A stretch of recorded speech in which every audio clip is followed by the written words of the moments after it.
And now a quick message from our sponsors. Just kidding. This will be neither quick nor from any corporate or state sponsorship.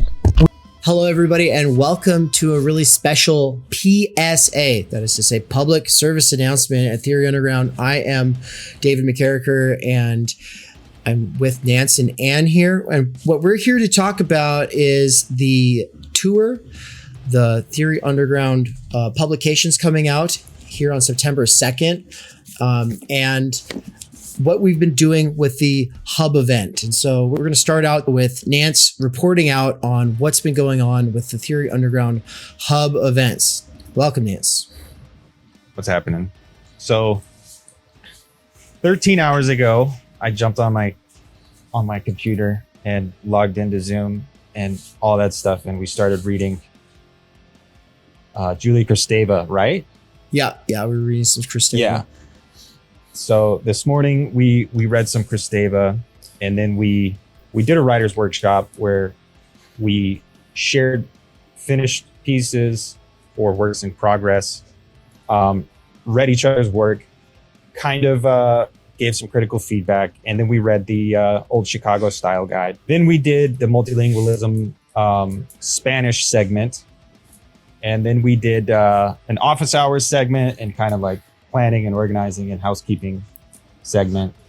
And then after right now, we're going to go on into the multilingualism French segment. And that's just today. A couple of days ago, we did a similar thing with the hub event where we actually launched 4 or 5 different groups, I think. Social clubs that we've been talking about launching for a long time. Always kind of like, should we do this one? Should we do that one? The idea of the hub event is we get to do them all, right? Yeah. So it's really cool. We did film. We did an album listening group. We did the first time we did the French segment. Did we do French and German? We did the German and the French. We did German and French. Yeah. So we're doing 2-a-days with languages. Yeah. Last Tuesday, we kicked off the German and the French segments. And it's really cool to have people come in from the community that have a background and some knowledge in the languages we're learning, so we can have some guidance, a little mentorship. And we're launching all these groups that functionally are social groups, but they're also, I guess, forums for us to get outside of our environment and kind of interrogate our own presuppositions and deeply held beliefs a little bit, because we're not sitting there being the expert English speakers, or we're not sitting there being the Finn McKenty. We're not experts on the music we listen to. We're just people that interact with these things. And it's really cool. And it teaches us to be better learners. It teaches us to be better thinkers, and it teaches us to be better, actually productive members of a group, as opposed to just instrumentalized members of a group. There is some verticality there. We all do bring something unique to the table, and it's a give and take relationship, and it's really cool. It's a way to socialize and shoot the shit and reify the in group and develop in jokes and jargon and blah blah blah blah blah. But it also is instructive in many ways, and it's really cool. And it is the case that we are doing a lot of the groundwork. We're kind of laying foundations for the really awesome people that may or may not see this. I don't know, they may come to it some other way, but the really awesome people that eventually will meet us and become parts of these groups, and they will kind of take on the roles that we fail to play right now because we're not experts. We're kind of just generalists, but it's really cool. We're prefiguring some really awesome stuff, and it's a really cool way to spend the time. I could be sitting around and jerking off and having a pity party for myself, but instead I'm like exponentially increasing my own awareness and my own horizons and all this stuff. And it's really cool, and it's awesome when people kind of stumble upon the groups and the segments and the clubs. Like, we've had a few people that they show up for one thing, they get the email for office hours, or they get the email for German or Spanish or the writer's workshop, and then they stick around for another another segment, and they're like, oh, this is actually awesome. I'm going to stick around and I'm going to become a member of this group as well. So it's really, really cool. I love it. It's awesome. It's great. Part of it's that the app officially has come out on Android and Apple stores, and so you're able to get the app. You're able to get into these social clubs. Most of the clubs or most of the forums require going through the courses first, but nope, not the social clubs. Social clubs are a way of mixing between what we're doing at the courses and things that we just need to be doing as a way of life, like practicing other languages. We have a health and fitness segment with the Swolitariat. Like, that's a lot of fun. And so someone who comes for the thing on Julius Kristeva, or they come for the Spanish thing, they end up staying for the health and fitness thing. And then we all end up diving into an actual event. We've already done surprise guest speakers. We've got really special segments that are going to go up on the channel publicly, but then we also have private segments that are recorded that just go up on specific forums. And the hub event, it's all one Zoom stream. I mean, it's not really a stream. It's one Zoom call, but it's just like a huge thing because Nance and I have the time, and we know everyone else doesn't have the time. But people are able to jump in to kind of, to jump in, to pop in and out. And we want to kind of have a revolving door. And so working people, oh, I got to go, my boss, whatever, got to go. Oh, but no, get a chance later to put the earbud back in. And we're kind of preparing ourselves for a bunch of live broadcasting we'll be doing next year as well. And we're trying to make ourselves into the people that we want to be by doing all of these different things that we think that we do better with other people. And if you're only interested in writing, or if you're only interested in Spanish, or if you're only interested in film, then awesome. And you're welcome to just get involved with that. And if you decide to branch out into other stuff, then great. But if not, we'll have a lot of fun with you doing what you love. And that's why it's really cool that we've got French people, German people actually in these clubs. We didn't even plan on that yet. We ultimately want to be able to pay our Spanish and French tutor to be able to attend those events and actually help everybody. And maybe eventually we'll get a course up.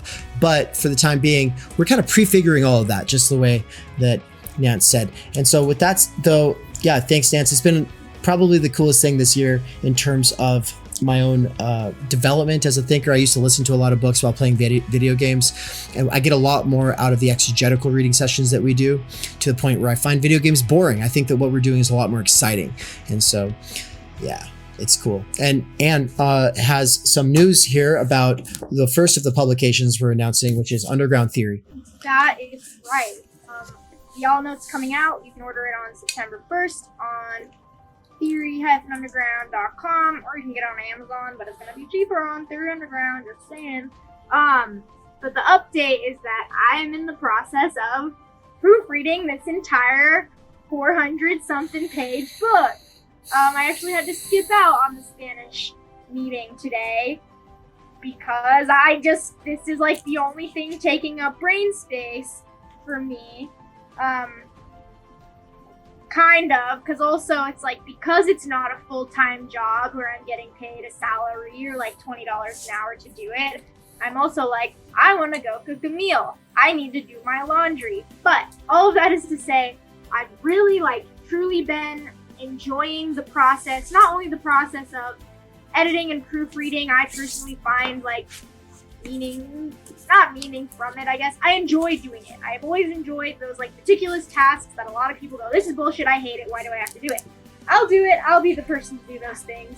But it's really fun to get to read this book that we've put together with people that we know in real life and people that we don't know in real life, and then people like freaking Slavoj Žižek. I've had email correspondences with Slavoj Žižek. I didn't know who he was 5 years ago. That's cool. So you can see in here, if I flip through the markups, just basic things. I'm not really fundamentally changing anything. It's kind of just, oh, there's an extra space there. Oh, there's the missing there. Oh, that period needs to be there. It's meticulous and it's tedious, but this book's gonna be dope. And Dave and I were just talking today about does this even need to happen? Can we just call it good as it is and get it sent to Amazon and print it as is? And, there's reason, Dave has reasons for maybe why we want to do that on future books, or why that is kind of like a resistance to the perfectionism of academia. But I also see why this is necessary. On the one hand, it's like, well, we've actually got people like Slavoj Žižek and Alenka Zupančič and Todd McGowan and people that we respect, and I want this work to just like reflect their hard work, and I want it to reflect our hard work. And I want, for this especially, because it has the bigger names, I think there will probably be more eyes on it, and I want those people to see that you can produce quality work in the underground. That, yeah, it's tedious and meticulous and taking longer than we had hoped, but like, people are going to be impressed. They're going to go, oh wow, this is legit publication. Because then there's also the case of being able, no, this is the underground, and it's just about the ideas, and it doesn't matter. And for future books, maybe we'll experiment with that. But I think because we've just got so many names in this, and we never actually set that expectation in the first place, and didn't tell people, like, you need to get this proofread on your own. It's like, there are pieces in here where I don't even think the author proofread them themselves, and it's like, that's fine. I think some people are just used to like having other eyes on it, and I just want everyone's best foot forward in this book. I want everyone to look good in this book and not have a reader, because the readers that we want are gonna just not care and just be focused on the ideas, but realistically someone is gonna read it and go, wait, this sentence doesn't make sense, or oh, there's double periods there. It's like in a show on theater, like, there's always some mistake, but people are attracted to the mistakes rather than the like actual performance that's going on, or the distraction. And so for this first volume that has some big names, I just want to make it awesome. And so I'm in the process. I'm getting close. I think I can be done soon and have it up in Amazon and ready to print. But it's just been like physically reading it and writing things down with different colored pens, because I don't know, that's fun. And then going and sitting and going through and doing the edits on a document. And you might be wondering, well, Ann, why not just do it on the computer in the first place? Because I hate reading on screens. I know this is taking twice as long, or kind of like maybe, I don't know, 1.5 times as long. But I don't care, because the work is more quality when I'm reading it in the text, and just to see the errors and see how it looks is cool. So this book's going to be as best as it can be, having been, proofread, first look through by Marilyn Lawrence, who fixed the footnotes and fixed a lot of errors, and she's been like absolutely incredible and essential in this. And then Dave proofread some of them, and I've done like the bulk of the proofreading of just the fixing little errors. And so I hope it is reflected in that. But also, like, I didn't go to school for proofreading and editing. I have no real credentials other than I learned how to write an essay in 6th grade, and then I learned some grammar throughout high school. And then I Google things constantly. I'm like, where does the colon go in Chicago style? That's my qualifications, but it'll be cool. So that's what I've been working on. I'm excited for people to get their hands on this thing. You can hurt someone with this, or you can blow your mind with this. You also, part of your expertise is that you did grade people's papers in the university. And so did I. And so that matters. I had professors who actually were like cared more about the grammar than the content. But yeah, I was also like, I worked in the university. I got accepted into conferences. Like, I have some legit, I wrote a research paper, so I know what I'm doing. Yeah, and part of the issue with this idea of underground theory, it's like, okay, by calling it underground theory, we are playing off the idea that you work with what you got, and you got to get it out there, and you got to do it yourself, because you're not in an institution, you're not relying on the institution, you are short-circuiting the process, you're breaking through those walls. But also, it's not just a get-rich-quick scheme like some of these underground people we see doing stuff where they're just constantly like trying to sell you. We just got to sell you books so that we can get drunk and and drive around. And it's like, no, that's not what we're actually trying to make a difference here. We actually believe that this is the beginning of a discourse that's going to be more than just our little local, like, oh, we're just having fun. Like, yeah, we're going to have fun, but we're going to have fun because we're also doing stuff that we think matters. And we're the kind of people who can't have fun unless we're also doing something that we think matters. And then in what ways does it actually matter? In what ways does it actually change the world? And well, these are big questions, and people can argue about it all day. But I do believe that a big part of it for the three of us is time energy theory. And the first book on it is the second book that we are publishing on September 2nd. And it really just, these are the two books that we're talking about on tour. And so we have currently, when we're recording this, it is August 24th, 2023. So we've got 8 days until launch. And then we actually start driving across the country, right? And so we're going to give you a quick rundown here on the tour itself. On September 2nd, Slavoj Žižek is coming to Boise in the flesh. He's going to literally be there at the Xanadu building in Boise. Just kidding, he's not. But he'll be joining us over Zoom to sort of commemorate the occasion and to give us his clout, because ultimately he thinks the idea of some blue collar and working class thinkers doing theory and getting out there and getting people into philosophy and stuff in the States, which is like the most anti-intellectual climate in the world today, is important. It matters. And so that's really awesome. We appreciate that. And so that's something that people will be able to see. We will post it online, but there will also be a Zoom call, and there are tickets for the Zoom call available in the description down below.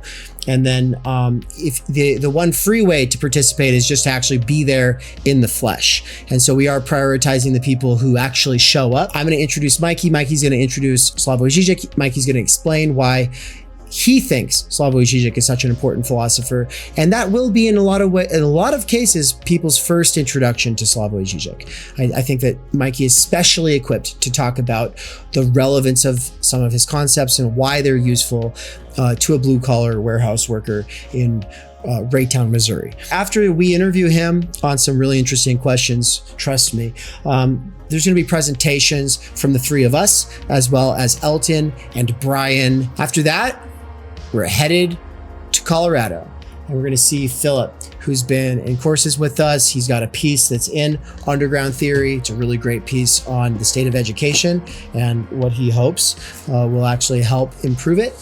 And we'll be getting together in Breckenridge, September 5th through the 7th. The event will probably be on the 6th, and we'll probably be doing other cool stuff, but we're not going to publicize all of it in this PSA.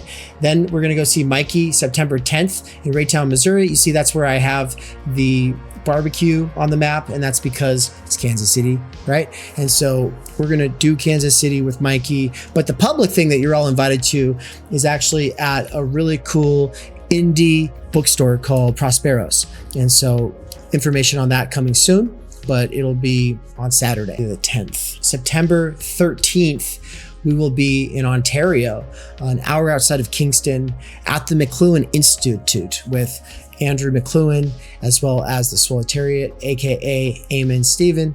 And he's also, by the way, our fitness and health coach, right? So it's really exciting that he's going to be there and that he'll be presenting on things as well. But this will be kind of like the critical media theory focused event of the tour. And then, and this is all still kind of coming together like last minute. Everything about this is Tour Zero. Could you explain what that means, Nance? So Tour Zero is an opportunity to get out and it's like on the job training.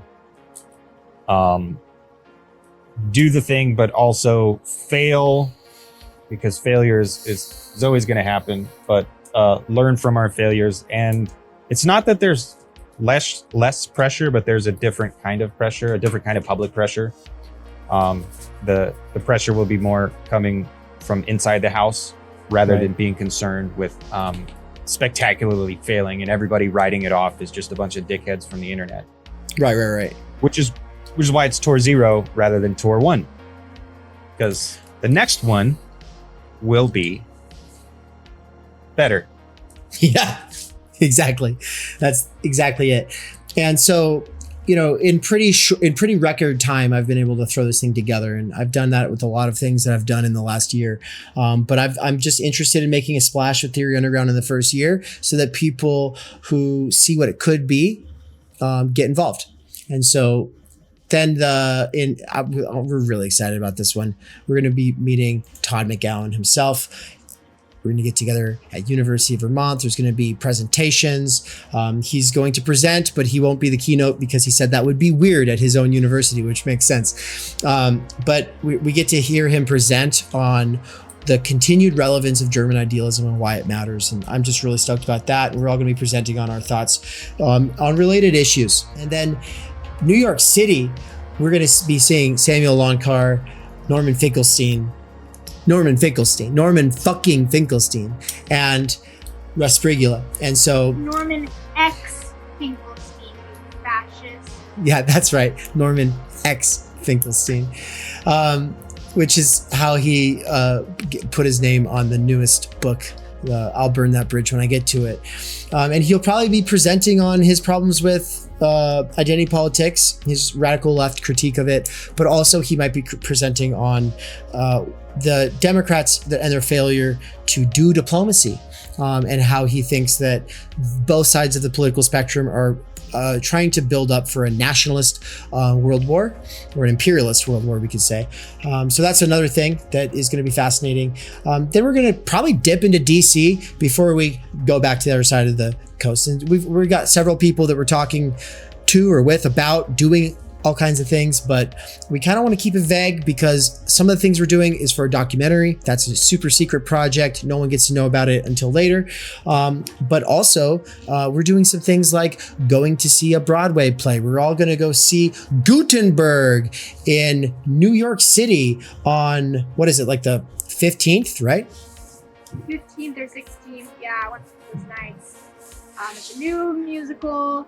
It's only on Broadway for 20 weeks. It's got Josh Gad and Andrew Reynolds, who were the original Elder Price and Elder Cunningham at the Book of Mormon. And it's supposed to be super funny. And it's also about the inventors of the printing press.